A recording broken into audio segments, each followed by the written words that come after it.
इतीदं कीर्तनीयस्य केशवस्य महात्मनः नाम्नां सहस्रं दिव्यानामशेषेण प्रकीर्तितं य इदं शृणुयान्नित्यं यश्चापि परिकीर्तयेत् नाशुभं प्राप्नुयात् किञ्चित् सोमुत्रेह च मानवः वेदान्तगो ब्राह्मणः स्यात् क्षत्रियो विजयी भवेत् वैश्यो धनसमृद्धः स्यात् शूद्रः सुखमवाप्नुयात् धर्मार्थी प्राप्नुयात् धर्ममर्थार्थी चार्थमाप्नुयात् कामानवाप्नुयात् कामी प्रजार्थी चाप्नुयात् प्रजाम् भक्तिमान् यः सदोत्थाय शुचिस्तद्गतमानसः सहस्रं वासुदेवस्य नाम्नामेतत् प्रकीर्तयेत् यशः प्राप्नोति विपुलं याति प्राधान्यमेव च अचलां श्रियमाप्नोति श्रेयः प्राप्नोत्यनुत्तमम् न भयं क्वचिदाप्नोति वीर्यं तेजश्च विन्दति भवत्यरोगोद्युतिमान् बलरूपगुणान्वितः रोगार्तो मुच्यते रोगात् बद्धो मुच्येत बन्धनात् भयान्मुच्येत भीतस्तु मुच्येतापन्नापदः दुर्गाण्यतितरत्याशु पुरुषः पुरुषोत्तमं स्तुवन्नाम सहस्रेण नित्यं भक्तिसमन्वितः वासुदेवाश्रयो मर्त्यो वासुदेवपरायणः सर्वपापविशुद्धात्मा याति ब्रह्म सनातनम् न वासुदेवभक्तानामशुभं विद्यते क्वचित् जन्म मृत्युजराव्याधिभयं नैवोपजायते इमं स्तवमधीयानः श्रद्धा भक्तिसमन्वितः युज्येतात्मसुखक्षान्तिश्रीधृतिस्मृतिकीर्तिभिः न क्रोधो न च मात्सर्यं न लोभो नाशुभा मतिः भवन्ति कृतपुण्यानां भक्तानां पुरुषोत्तमे द्यौः स चन्द्रार्कनक्षत्राखं दिशो भूर्महो दधिः वासुदेवस्य वीर्येण विधृतानि महात्मनः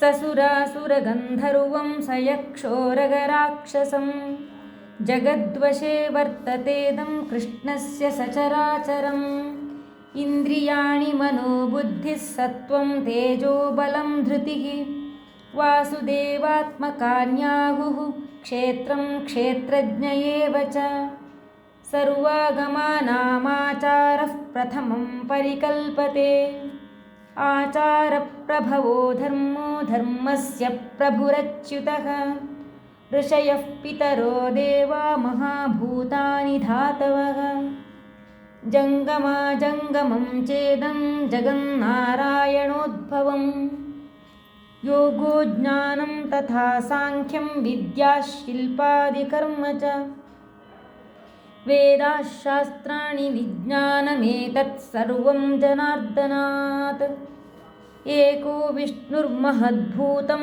पृथग्भूतान्यनेकशः त्रिलोकान् व्याप्य भूतात्मा भुङ्क्ते विश्वभुगव्ययः इमं स्तवं भगवतो विष्णोर्व्यासेन कीर्तितं पठेद्य इच्छेत् पुरुषः श्रेयः प्राप्तुं सुखानि च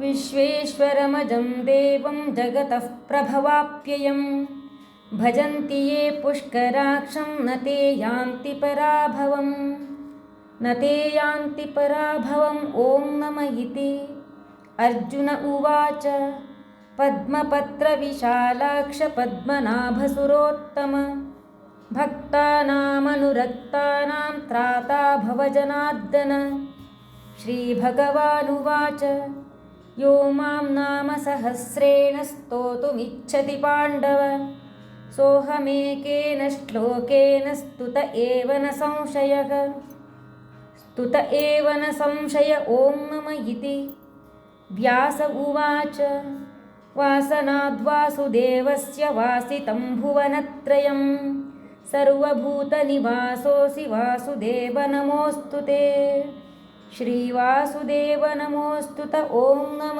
इति। पार्वत्युवाच केनोपायेन लघुना विष्णोर्नामसहस्रकं पठ्यते पण्डितैर्नित्यं श्रोतुमिच्छाम्यहं प्रभो। ईश्वर उवाच श्रीराम राम रामेति रमे रामे मनोरमे सहस्रनाम तत्तुल्यं रामनामवरानने। श्रीराम राम रामेति रमे रामे मनोरमे सहस्रनाम तत्तुल्यं रामनामवरानने। श्रीराम राम रामेति रमे रामे मनोरमे सहस्रनाम तत्तुल्यं रामनामवरानने।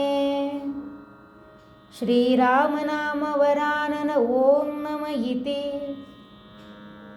ब्रह्मोवाच नमोऽस्त्वनन्ताय सहस्रमूर्तये सहस्रपादाक्षिशिरोरुबाहवे सहस्रनाम्ने पुरुषाय शाश्वते सहस्रकोटियुगधारिणे नमः।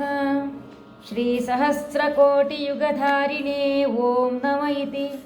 संजय उवाच यत्र योगेश्वरः कृष्णो यत्र पार्थो धनुर्धरः तत्र श्रीर्विजयो भूतिर्ध्रुवा नीतिर्मतिर्मम।